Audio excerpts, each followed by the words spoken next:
found out the news, what was your reaction to it? I mean, I kind of had a good idea on Saturday, and I was pretty crushed on Sunday.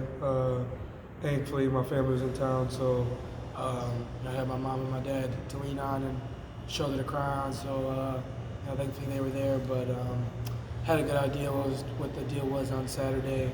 But obviously, the reality of actually hearing it hurts a lot more than just we thought. You thought it was broken while you were playing? Yeah, I knew. I had a pretty good idea. When at halftime, there was I could move my hand, but like probably 2 minutes into the second half, it became numb.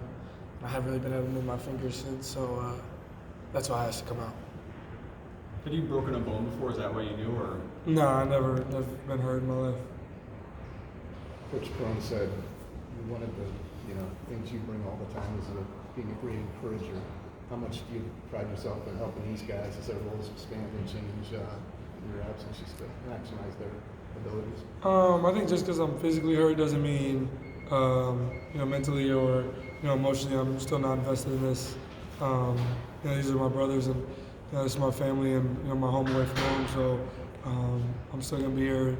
Although I can't be on the court, I'll do whatever I can, whether that's being another coach on the sideline or a cheerleader, whatever I can do to help my guys.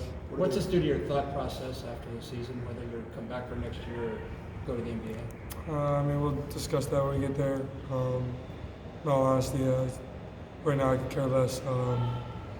Just cared about where I am right now, Iowa State, and just really upset that I'm not allowed to help my teammates right now. What's the road ahead for you in terms of what have they told you you'll go through with that wrist in terms of rehab?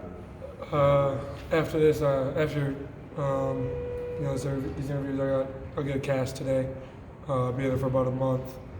Then they'll put me in a splint for about a month, and then we start rehab just to get movement back and things like that. So trying to do whatever I can, trying to figure out what's the best way to cope with it. Because all real world problems I've ever had, basketball's been my my escape, and for right now it's finding that escape through my teammates and friends and family. So just doing that right now. So no surgery? No surgery needed as of right now. They're still talking to more hand specialists, getting second, third, fourth opinions, but doesn't look like there's a dislocation or anything. So I should be good for no surgery. Who has to step up in your place? I think that's the problem right there, is that people think that somebody's going to have to step in and do what I do, but you're just going to have to fill into your role and know what that is now, because like we've been talking about is figuring out what your role is, and now I get hurt, so your role moves up, so everybody should know that no matter where you are, you move up on the totem pole when it comes to helping this team out. So it's something we'll discuss, something we'll figure out these next couple of days. I think the biggest difference is you look at the Florida A&M game, nobody knew I wasn't playing until that morning. So it's hard to adjust to not having me on the court in a couple hours and knowing that you move up. But it should be a lot different when you know for days that you have to move up. And we've all talked. I texted the guys yesterday, told them, and everybody texted me. T. Lou came and checked on me. Solo's in this situation before, so he's checked on me. Some of the other guys, Mario and Naz, have reached out to me. So everybody's checking in on me, and we all have the ultimate goal, and that's leaving our jerseys in a better place and making Iowa State a great place and being the best team we can. What was your Saturday night into Sunday afternoon like? Kind of waiting to get news that you didn't want to get, but it sounds like we're expecting. To be completely honest, I had friends and family in town, so had to go out and see them. And then after the game, my dad and me and my mom went and got dinner along with a family friend. And while I was in the car, my dad just broke down because I had a feeling what the deal was. And then Sunday came around, and Saturday night I couldn't sleep because the pain, and didn't have pain meds yet, and so I knew it was probably a problem. And then Sunday came around, and got my MRI, and the X-ray actually came back clean. So everybody was optimistic, but like in the back of my head, I knew something was wrong. So once they came and told us all the information, it was real hard for me.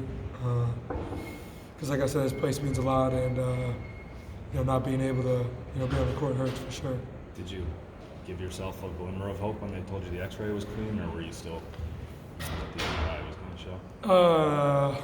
Nah, not really. I mean, I knew that I couldn't move my fingers, so I knew that it probably wasn't a sign for anything good, and I got to figure it out from there. How tough is it going to be for you sitting on the bench because you're a basketball junkie, Yeah. not being able to get out there? How tough is that going to be? Oh, it's gonna be real hard. Obviously, feel like I have the capability to help my teammates on the court, and not being able to do that sucks for sure. But my voice goes a long way, and being who I am goes a long way. So, I have the right to kind of sulk for a couple of days, and I can be as mad as I want, as angry as I want, upset. But it's bigger than me, and I just got to help the next guys up and figure it out from there. Take one more if anyone has one. Thanks, Tom. All right.